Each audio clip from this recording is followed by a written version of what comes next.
语言爬满了甲骨。 Mungkinkah benar-benar ada keberadaan abadi yang terkubur di dalam makam ini, yang abadi? Si Hao berkata pada dirinya sendiri.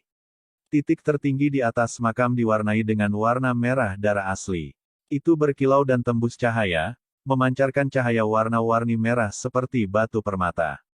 Setelah berlalunya waktu tanpa akhir, itu masih melepaskan aura kehidupan yang meriah. Legenda itu sudah ada terlalu lama. Tidak ada yang bisa membuktikan keasliannya lagi. Setelah melihat hamparan rumput yang jarang terlihat yang semuanya tumbuh di atas makam, dengan setiap tangkai yang begitu berharga, si Hao tidak mau melewatkan kesempatan ini begitu saja. Dia benar-benar ingin memetik beberapa, tetapi bagaimana dia bisa mendekat? Pertaruhkan semuanya. Ada beberapa batang yang tidak jauh dari kuburan dan juga tidak di lereng yang tinggi. Dia memusatkan perhatiannya di sana dan memutuskan untuk mengambil beberapa risiko. Begitu dia mendekat, busur listrik bersinar, meledakkan si Hao jatuh ke belakang, merobek dagingnya dan menghanguskan tubuhnya menjadi hitam. Darah mengalir keluar. Inilah tepatnya kekuatan makam abadi. Setiap seberkas cahaya yang dilepaskannya bersifat merusak. Meskipun tubuh fisik si Hao telah dilatih melalui kerja keras dan sekuat berlian, itu masih tidak bisa bertahan. Tubuhnya saat ini sudah jauh lebih tahan lama daripada binatang buas peringkat surgawi, tetapi di bawah aura Dao abadi, dia masih terluka. Namun, dia tidak merasa putus asa. Dia memahami hukum alam petir Dao untuk membuat dirinya sejelas mungkin, bergabung dengan simbol petir untuk menjadi bagian dari mereka. Mampu tinggal di depan makam besar ini untuk waktu yang lama dan memahami hukum alam sudah cukup sulit. Jika dia ingin memanjat makam, kesulitannya pasti sangat tinggi. Dia mencoba beberapa kali, tetapi pada akhirnya, dia selalu terluka parah. Lagi. Kejahatan, si Hao muncul, tidak mau menyerah, terus berlanjut meskipun mengalami kemunduran berulang kali. Dia melangkah ke kuburan tanah. Sebuah seberkas cahaya merah terbang di atas. Busur listrik ini tidak terlalu kuat, tapi itu seperti pisau darah yang bisa memotong segalanya. Itu meretas ke dalam tubuh si Hao. Sebuah puter dengar. Darah memercik tinggi ke udara. Punggung si Hao pecah, dan juga hitam hangus. Simbol petir Dao berkedip-kedip dengan intens, akan mencabik-cabiknya. Ini untuk memperbaiki tubuh dan menerima baptisan petir Dao. Si Hao berkata pada dirinya sendiri, menahan rasa sakit yang luar biasa.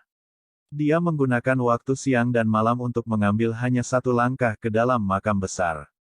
Dia duduk di sana, mengkonsolidasikan kekuatannya tanpa meringkuk ke belakang.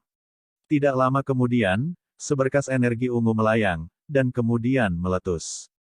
Ini adalah kabut petir. Itu berubah menjadi bola cahaya dan membungkus dirinya sendiri, membuat tempat ini meledak dengan kekuatan. Rambut si Hao berdiri tegak. Tubuhnya hangus hitam, dan dagingnya mengering.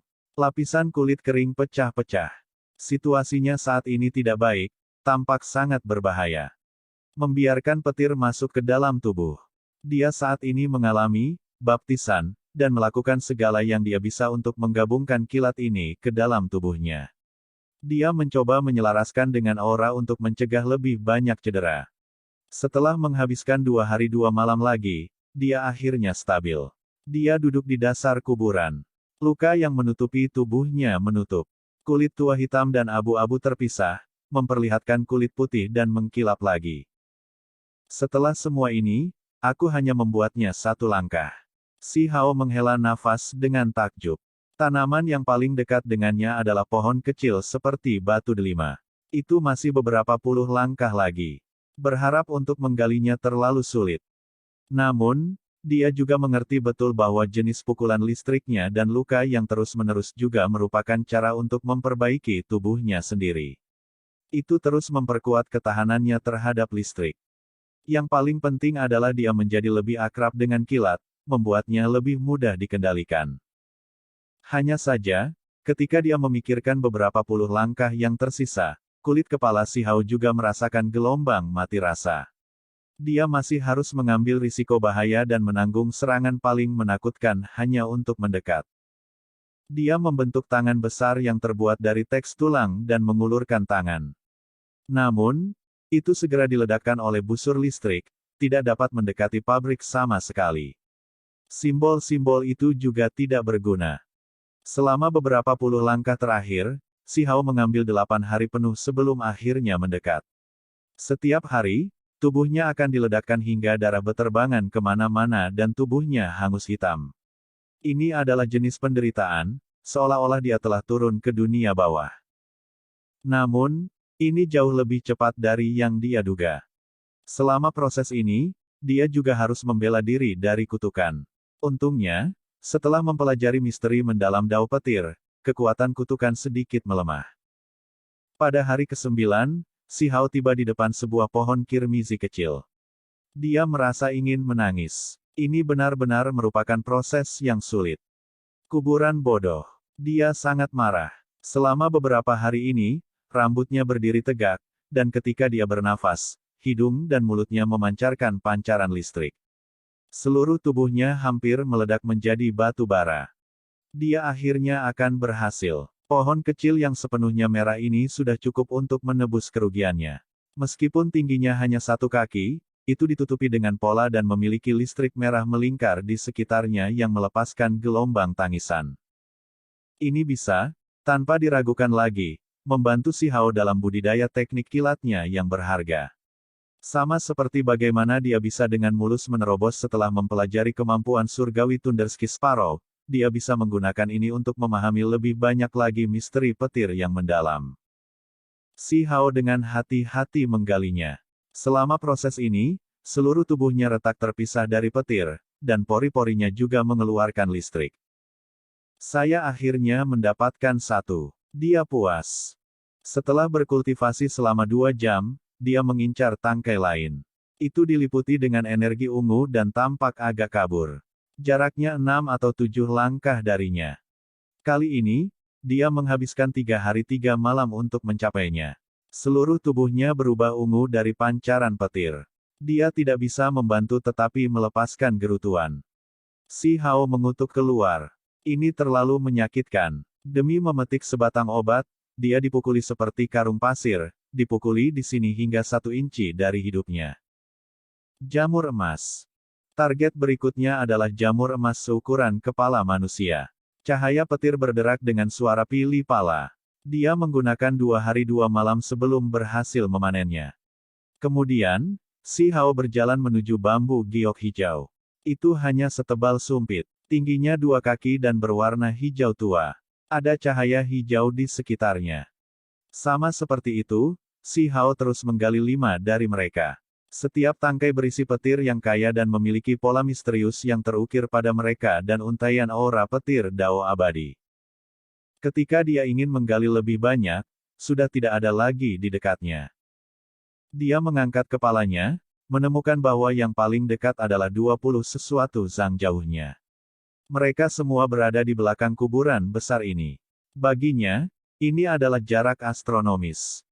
Itu karena dia harus membayar harga yang sangat mahal untuk setiap beberapa langkah yang dia ambil di kuburan ini. Selain itu, ketika dia dengan hati-hati mengamati area itu, dia terkejut menemukan bahwa di belakang makam besar, selain pancaran petir, ada juga untaian energi kacau yang merembes keluar dari bumi. Ini jelas bukan sesuatu yang bisa dia dekati. Jika dia benar-benar menyentuhnya, dia pasti akan diledakkan menjadi abu. Petir Dao abadi sejati. Dimakamkan di makam. Si Hao tahu bahwa dia hanya bisa sejauh ini. Dia tidak bisa melanjutkan. Dia mundur dari makam abadi langkah demi langkah, merasa lega. Ketika dia turun kembali, beban di tubuhnya menjadi jauh lebih ringan. Dia telah mengalami terlalu banyak tekanan selama beberapa hari terakhir ini. Akan pergi begitu saja. Si Hao menggelengkan kepalanya. Dia berjalan melingkar di sekitar makam besar, merasa bahwa itu agak disayangkan. Kemudian, setelah berpikir sebentar, dia dengan tegas mengeluarkan artefak magis untuk mencoba dan mengumpulkan bumi di sini. Batu pemogokan surgawi terkejut, tampak tercengang saat dia memperhatikannya. Mulutnya melebar, tetapi dia benar-benar tidak tahu harus berkata apa. Ini benar-benar seperti membuat marah manusia dan dewa. Dia bahkan tidak membiarkan tanah makam itu pergi. Kau benar-benar aneh. Apakah kamu tidak takut menyinggung orang yang sudah meninggal? Batu mencolok surgawi berkata. Apa yang kamu mengerti? Bumi ini mengandung petir, jadi itu jelas merupakan bahan berharga yang tak ternilai harganya. Itu juga senjata pembunuh yang hebat, kata si Hao. Sayangnya, artefak magis hancur berkeping-keping oleh petir makam di tempat. Si Hao mengedipkan matanya. Dia ingin membawanya, tetapi tidak ada cara. Kekuatan di dalam bumi terlalu besar. Apa yang saya lakukan? Dia menyaksikan tanpa daya, merasa tidak ada jalan. Apalagi yang harus dilakukan? Cepat dan pergi dari sini. Kamu benar-benar melangkah terlalu jauh, bahkan tidak membiarkan tanah makam pergi. Batu pemogokan surgawi melengkungkan bibirnya. Si Hao menggaruk kepalanya tanpa daya. Dia tahu betapa tidak lazimnya bumi makam ini dan ingin membawanya pergi, jadi pada akhirnya, dia melemparkan batu pemukul surgawi keluar dari dalam lorong surgawinya dan berkata, apakah kamu tidak suka makan tanah dan batu? Cepat dan melahap beberapa puluh ribu jin itu. Batu pemogokan surgawi mulai mengutuk keluar. Ia suka makan, tetapi tidak mau makan dari makam kuno. Ini sama sekali tidak cocok dengan perutnya. Apa yang salah denganmu? Setiap suapan yang Anda makan akan membuat Anda lebih kuat porsinya. Apakah Anda benar-benar akan melewatkan kesempatan yang begitu besar ketika itu tepat di depan Anda? Si Hao mendesak. Aku tidak akan memakannya bahkan jika kamu memukuliku sampai mati. Aku adalah batu dengan prinsip. Batu pemogokan surgawi cukup pantang menyerah. Kau benar-benar tidak akan makan. Saya dapat memberitahu Anda bahwa ada aura Dao abadi di dalamnya. Tidak ada jalan kembali setelah Anda melewatkannya, kata si Hao. Selain itu, ia menunjukkan hasil pemahaman Dao terbarunya. Batu pemogokan surgawi bertentangan. Bisa juga terasa bahwa bumi makam itu tidak biasa. Ada gumpalan energi misterius di dalamnya. Pada akhirnya, dia mengatupkan giginya dan berkata, aku adalah batu dewa dengan prinsip, prinsipku adalah. Demi menjadi kuat, aku akan makan. Si Hao melengkungkan bibirnya dengan jijik. Prinsip orang ini benar-benar sesuatu.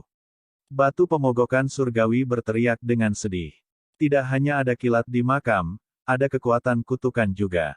Begitu dia makan seteguk, seluruh tubuhnya meledak sampai listrik berkedip-kedip dan jatuh di udara. Aku akan mati karena kesakitan. Ini adalah pertempuran yang sulit. Dengan bantuan si Hao, batu pemukul surgawi menahan kutukan dan memurnikan petir, melahap bumi. Ini tidak bagus. Aku ingin mengumpulkan sedikit tanah dan menggunakannya untuk pertempuran. Si Hao berkata pada dirinya sendiri. Pada akhirnya, dia mengatupkan giginya dan mengeluarkan tungku pil itu. Dia melemparkan daging taoti ke dalam kantong surga dan bumi dan berkata, mari kita gunakan ini untuk mengumpulkan tanah makam terlebih dahulu. Aku akan membersihkannya dengan benar nanti. Si Hao mulai menggunakan tungku pil misterius untuk mengumpulkan tanah makam abadi. Ini adalah risiko besar. Setiap kali dia mengumpulkan bahkan sedikit, itu akan menempatkan dia dalam 1 inci dari hidupnya.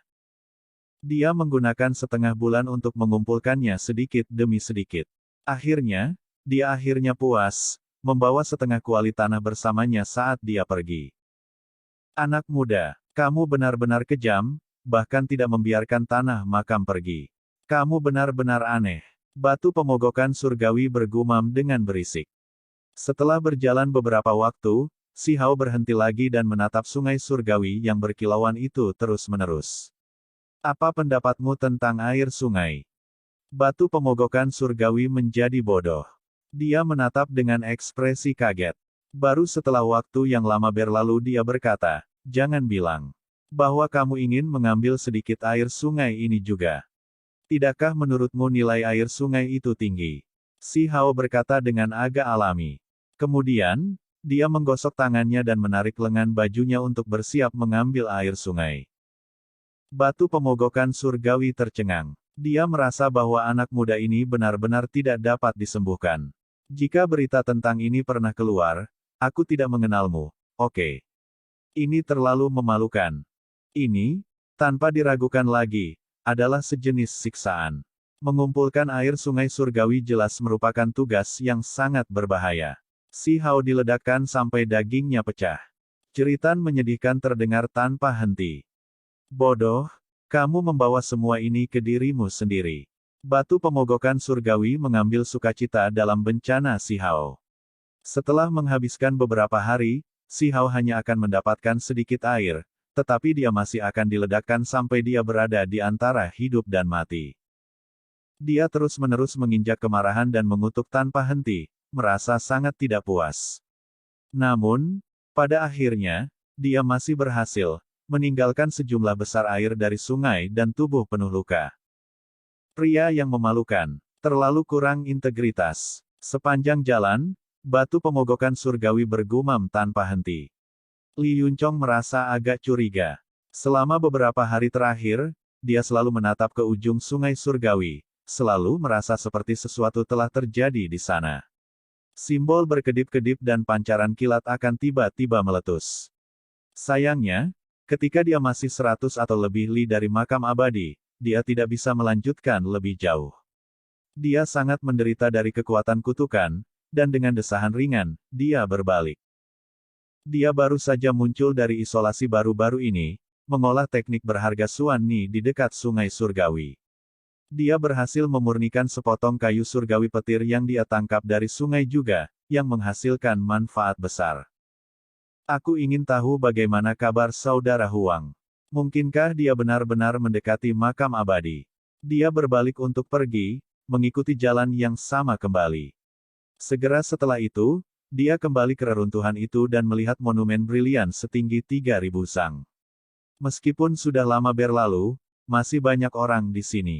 Selain itu, ada ahli yang datang ke sini untuk melihatnya. Li Yunchong mendengar diskusi semua orang dan merasa sangat terkejut. Dia berkata pada dirinya sendiri, seseorang akhirnya mengubah peringkat kekuatan. Dia berjalan dan mengangkat kepalanya, dan kemudian dia segera menjadi ketakutan. Dia melihat sosok duduk diukir di bagian paling atas monumen surgawi. Meskipun karakter Huang agak sulit dikenali, itu masih cukup menarik. Kakak Huang. Dia segera mengerti bahwa pemuda yang dia temuilah yang membuat prestasi yang mengesankan ini. Ini membuatnya sangat terkejut. Dia sudah tahu bahwa pemuda itu sangat tidak biasa, tetapi dia tidak pernah mengira dia akan menjadi menakutkan ini, duduk di atas kepala Qin Changsheng. Yang disebut peringkat kekuatan mempertimbangkan usia seseorang, ranah kultivasi, dan berbagai faktor lainnya. Ini mewakili peringkat individu ketika dalam kondisi yang sama. Betapa tangguh. Meskipun dia sendiri adalah bakat yang luar biasa dan pernah dikenal sebagai yang tak tertandingi di sebuah provinsi, Li Yunchong tidak pernah menganggap dirinya sebagai seseorang yang bisa mengabaikan 10 provinsi. Dia tidak menguji dirinya di sini, karena dia tidak ingin orang lain mengetahui keberadaannya. Li Yunchong tahu bahwa makhluk tertinggi muda yang tangguh telah bangkit dan akan meninggalkan alam yang lebih tinggi terguncang.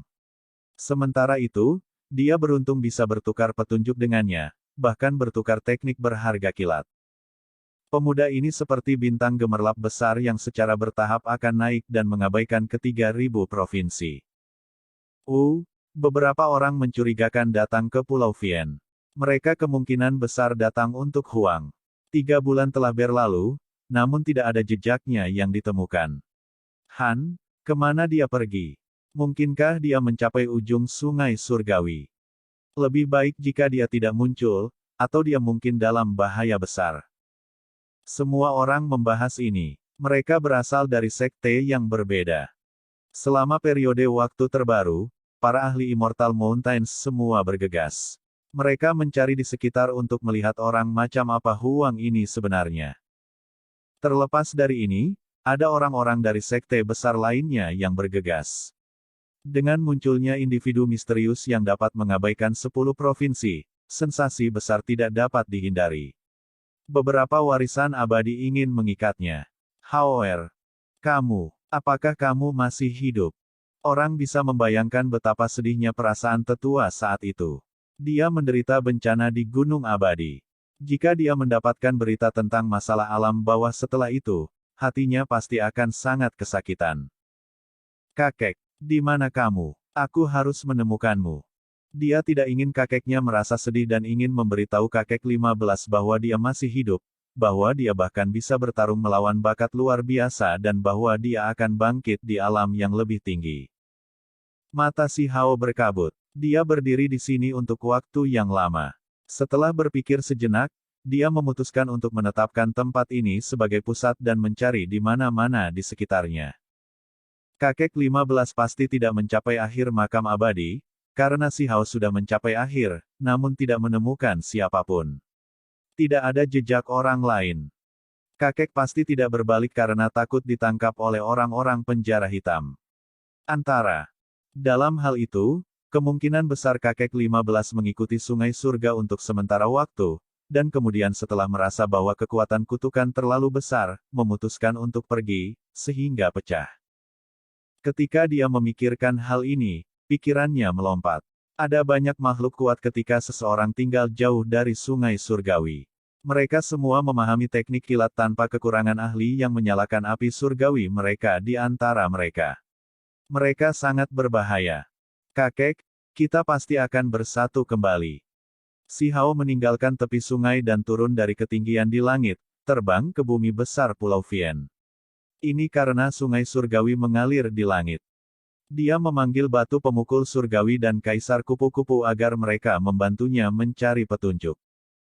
Pulau Vien awalnya menggantung di udara. Ada semua jenis kabut listrik di mana-mana, dan itu sangat gelap. Itu juga luas dan tak terbatas, jadi mencari satu orang pasti akan sulit, dan juga berbahaya. Tidak jauh, sepasang mata emas menyala. Kemudian, teriakan keras terdengar. Garis listrik yang menyilaukan dan cemerlang terbang. Ini adalah ular aneh yang seluruhnya berwarna emas. Panjangnya 100 zang dengan tanduk hitam di kepalanya. Di punggungnya ada sepasang sayap transparan. Makhluk yang telah mencapai ranah ahli tertinggi ini secara sembunyi-sembunyi menyerang si Hao.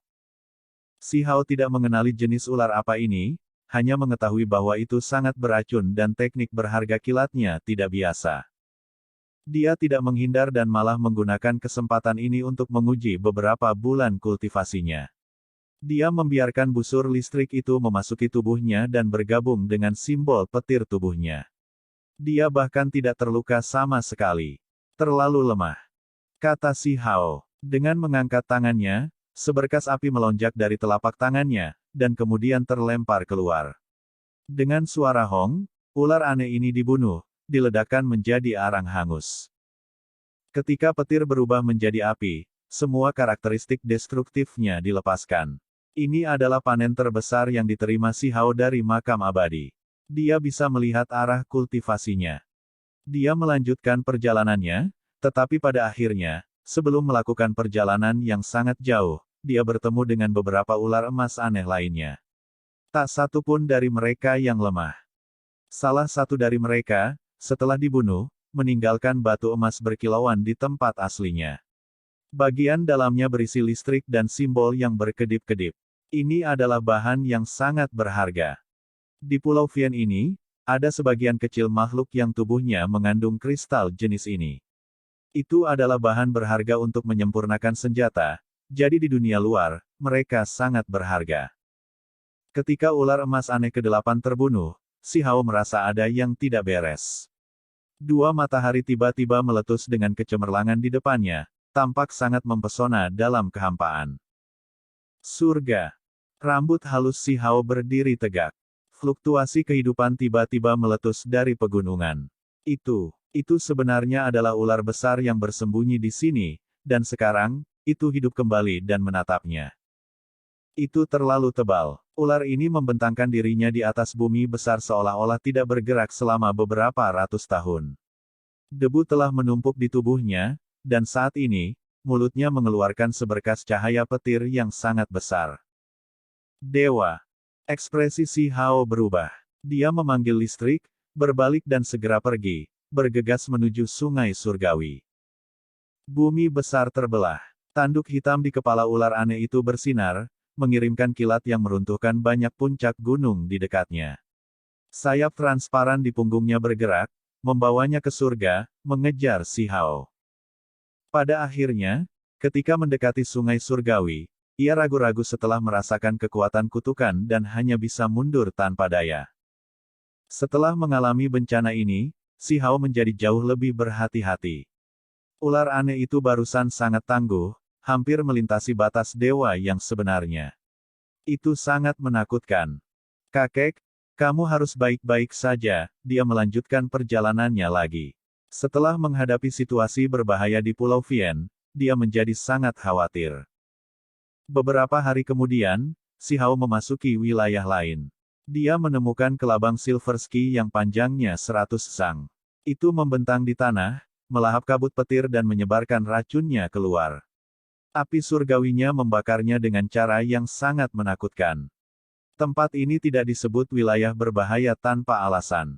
Dia bertemu bak kuno tingkat dewa lainnya. Si Hao membuat jalan memutar di sekitarnya, tidak mengejutkan serangga surgawi yang saat ini sedang berkultivasi. Semakin dia menjelajahi daerah berbahaya ini, semakin dia merasa ketakutan. Makhluk-makhluk ini tidak sedikit. Mereka melahap pancaran petir dan menyerap kabut elektromagnetik saat mereka beristirahat di sini. Tidak ada yang bisa dia lakukan tentang mereka. Si Hao terus mencari, melintasi banyak pegunungan. Dia menghadapi bahaya besar beberapa kali. Meskipun tidak ada pohon dan itu semua adalah bebatuan gunung, mereka juga menyembunyikan binatang buas yang sangat besar dan burung yang ganas. Dia terkejut. Cahaya warna-warni berkilauan, seolah-olah sejumlah besar kunang-kunang beterbangan di sekitar sini. Itu sangat indah dan cantik. Namun, bahkan sebelum si Hao mendekat, simbol gemerlap berkedip dan raungan marah yang mengguncang dunia meletus. Itu adalah sekelompok kupu-kupu perak yang berjumlah ribuan hingga puluhan ribu. Mereka menggerakkan sayap mereka bersama-sama dan menunjukkan kekuatan mereka pada saat yang sama, secara tak terduga menghancurkan binatang buas emas berkeping-keping, meledakkannya dengan pancaran listrik. Si Hao menghirup udara dingin. Kupu-kupu yang terlihat lemah, ketika dikelompokkan bersama, sebenarnya sangat kuat. Ada begitu banyak kupu-kupu. Jika saya bisa memerintahkan mereka semua, maka itu akan sangat bagus. Saya ingin mereka semua membantu saya mencari kakek, kata si Hao lembut. Tiba-tiba, dari rambutnya, kupu-kupu kaisar bersinar, membuka tubuhnya. Itu mengangguk ke arahnya dan kemudian terbang menuju kelompok kupu-kupu perak. Cermat, si Hao menjadi heran. Dia tidak pernah menyangka bahwa kaisar kupu-kupu akan bertindak sendiri seperti itu. Namun, hasilnya benar-benar tidak terduga. Begitu kupu-kupu kaisar semakin dekat, kupu-kupu perak yang tak terhitung jumlahnya jatuh ke tanah, tiba-tiba gemetar ketakutan di hadapannya. Si Hao tercengang. Kaisar kupu-kupu masih larva yang belum tumbuh sama sekali, namun sudah memiliki kekuatan yang luar biasa. Tidak heran ada legenda yang mengatakan bahwa kaisar kupu-kupu muncul di era kuno. Dengan kibasan ringan dari sayapnya, makhluk peringkat surgawi paling kuat di dunia hancur berkeping-keping, berubah menjadi abu. Ini, kekuatan ras terlalu besar. Pada akhirnya, semua kupu-kupu perak terbang, bergegas ke segala arah untuk mencari petunjuk. Meskipun seperti ini, si Hao masih dengan cepat memanggil kaisar kupu-kupu kembali, takut beberapa kupu-kupu perak tingkat dewa mungkin muncul. Jika mereka tiba-tiba menyerang mereka, hasilnya akan terlalu mengerikan untuk dipikirkan. Segera setelah itu, si Hao bertemu ras lain, kumbang emas. Ini juga sekelompok makhluk yang berjumlah ribuan hingga puluhan ribu dan meringkuk bersama seperti biji emas. Mereka menutupi langit. Pada akhirnya, kupu-kupu kaisar mengepakkan sayapnya. Dengan penampilannya, makhluk-makhluk ini semua menyatakan kesetiaan mereka juga. Lupakan si Hao, bahkan batu pemogokan surgawi terkejut, merasa bahwa ini agak tak terbayangkan. Kupu-kupu kaisar sebenarnya sehebat ini. Sayang sekali. Saat itu hanya muncul sekali, dan itu juga di era kuno. Hanya dunia yang tahu banyak tentang itu. Batu mencolok surgawi berkata. Itu hanya membuat satu penampilan, tetapi penampilan itu saja sudah cukup untuk direkam, karena prestasinya hari itu terlalu berat untuk ditentang. Hanya dengan goyangan dari sayapnya, beberapa makhluk yang sangat kuat tersingkir.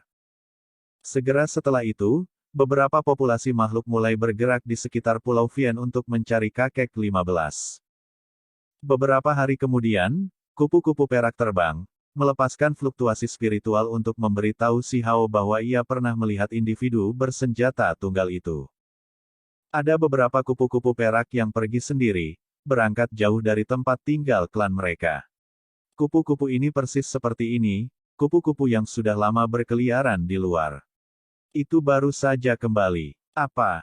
Ketika Si Hao memperoleh berita itu, dia langsung sangat terguncang. Dia tidak pernah berharap melihat harapan begitu cepat. Dia buru-buru mendesaknya dan berkata, "Di mana?" Kupu-kupu perak memandu jalan. Itu juga memberitahu mereka bahwa itu melihatnya lebih dari setengah bulan yang lalu. Si Hao terkejut, senang, dan khawatir. Bagaimanapun juga, kakeknya masih berada di Pulau Vian. Dia mengikuti kupu-kupu perak untuk jarak yang jauh dan akhirnya mencapai tujuan mereka. "Kakek, tolong katakan padaku bahwa kamu menjaga dirimu sendiri. Saya datang." Segera setelah itu, beberapa serangga emas terbang, mentransmisikan dengan indera surgawi mereka bahwa mereka melihat kakek 15 tepat di depan. Ada juga orang lain yang melacak jejaknya. Masih ada orang yang berusaha menemukan kakekku. Alis Si Hao melonjak. Dia secara alami segera bergegas, penuh kekhawatiran bahwa mereka adalah musuh. Sama seperti itu, dia mencari melalui tempat ini. 2 hari kemudian, mereka menerima berita yang tepat bahwa ada orang yang memperlakukan kakek 15 dengan tidak baik, mengejarnya di sini. Tentu saja, ada sekelompok orang lain yang mencari tanpa niat jahat. "Kelompok orang yang tidak memiliki niat buruk harus berhubungan dengan ayahku," kata Si Hao lembut. Meskipun demikian, dia masih merasa sulit untuk tenang. Ada sekelompok orang yang mengejar kakek 15, ini membuatnya sangat marah, ingin bergegas ke sana sesegera mungkin. Segera setelah itu, dia menerima kabar buruk. Sekelompok orang yang memiliki niat baik tidak dapat menemukan kakek 15 dan sudah pergi. Gunakan segala cara yang mungkin. Harus menemukannya secepat mungkin. Suara Si Hao bergetar. Dia mulai panik, merasa takut sesuatu yang buruk terjadi pada kakeknya. Ini adalah pengejaran yang hebat. Harus dikatakan bahwa Kaisar Kupu-Kupu sangat berguna kali ini, memiliki sekelompok makhluk tanpa dewa yang mengawasi mereka mematuhi perintahnya dan membantu dalam pencarian. Menemukannya, kita semakin dekat. 4 hari kemudian, dada Si Hao naik turun dengan hebatnya. Ada sekelompok ulat sutra bumi yang tinggal di pegunungan ini yang memiliki petunjuk keberadaan kakek 15. Ulat sutra bumi ini bisa bergerak melalui bumi, dan mereka juga menangkap kilat. Sehari yang lalu, mereka melihat beberapa pria dan wanita mengejar seorang penatua. Cepat! Si Hao mengepalkan tinjunya. Matanya berdiri tegak. Dia merasakan kegelisahan dan kemarahan. Tubuhnya tidak bisa membantu tetapi mulai bergetar. Beberapa jam kemudian, Si Hao melihat tanda-tanda pria dan wanita parubaya. Kecepatan mereka tidak cepat atau lambat, dan mereka mengikuti jejak yang ditinggalkan oleh orang lain, juga mencari sesuatu. Saat ini, keduanya berbicara dengan lembut, mendiskusikan sesuatu di antara mereka sendiri. Dia cukup tangguh. Meskipun dia berasal dari alam yang lebih rendah, dia cukup individual. Memang tidak sederhana, sebenarnya membebaskan diri dari jebakan kita beberapa kali. Kali ini, kami menemukannya lagi. Itu sama sekali tidak boleh menjadi tubuh spiritual. Setelah memburunya begitu lama, seharusnya sudah waktunya baginya untuk mati. Si Hao mengoperasikan kekuatan surgawi yang tercatat dalam diagram 10.000 roh, menempatkan tubuhnya dalam keadaan hampir tidak ada. Dia diam seperti hantu saat dia mengejar mereka. Dia sangat gugup di dalam, takut sesuatu yang tidak terduga bisa terjadi. Akhirnya, dia sampai di tempat tujuan. Di depan adalah ruang terbuka lebar, tetapi simbol akan melonjak dari waktu ke waktu. Seseorang meletakkan formasi hebat, menyegel tempat ini. Ada 6 ahli di sana, baik pria maupun wanita di antara mereka, mengelilingi seorang tetua bersenjata tunggal di dalam. Bersama dengan pria dan wanita yang baru saja tiba, ada 8 orang. Ada keberadaan tak terduga yang menyalakan api surgawi di antara mereka. Api surgawi berkobar, tampak sangat menakutkan. Aku ingin tahu, mengapa kamu mencoba membunuhku? Kata tetua bersenjata tunggal. Dia terkena cuaca dan lelah. Wajahnya mengungkapkan ekspresi perubahan besar. Tubuhnya juga berlumuran darah. Itu karena Anda memiliki cucu yang baik yang memiliki 2 tulang abadi, dan seseorang tidak ingin Anda menyetujui hubungan Anda dengannya. Mereka tidak ingin Anda menggunakan ideologi dan perilaku aneh Anda untuk mendisiplinkannya, kata salah satu dari mereka. Cucuku, suara sesepuh bersenjata tunggal gemetar. Dia mengangkat kepalanya ke arah langit, sepasang mata harimaunya yang seperti mata berisi air mata. Dengan sedikit kesedihan, dia berkata, saya masih punya cucu lagi. Cucu yang lain, kamu berbicara tentang alam bawah, kan? Dia sudah mati, dikubur setahun yang lalu. Orang lain berkata dengan dingin, tanpa ekspresi dan tidak berperasaan. Jelas bahwa tetua bersenjata tunggal sudah mendengar tentang informasi ini beberapa waktu yang lalu, mengetahui tentang masalah ini. Namun, dia masih terhuyung-huyung, merasa sangat kesakitan, seolah-olah dia mendapat pukulan terberat. Jangan merasa sedih, Anda masih memiliki cucu yang sehat yang memiliki 2 tulang di dalam dirinya. Di masa depan, kekuatannya pasti akan mengguncang ke 3.000 provinsi, menjadi nomor 1 di bawah langit. Seorang wanita tua yang menyalakan api surgawinya berkata, Qin Hao memiliki gunung abadi. Dia tidak membutuhkanku untuk mengkhawatirkannya. Penatua bersenjata tunggal merasa sedikit kecewa. Dia awalnya seorang pria baja, tapi sekarang, dia tidak berdaya. Membawa kesedihan, dia berkata, cucuku, bagaimana kamu bisa mati? Si Hao datang. Ketika dia melihat sesepuh ini begitu patah hati dan sedih, wajahnya yang tua penuh dengan kesulitan, matanya tidak bisa tidak memerah. Air mata panas mengalir di wajahnya. Kakek, aku masih hidup. Film pun berakhir.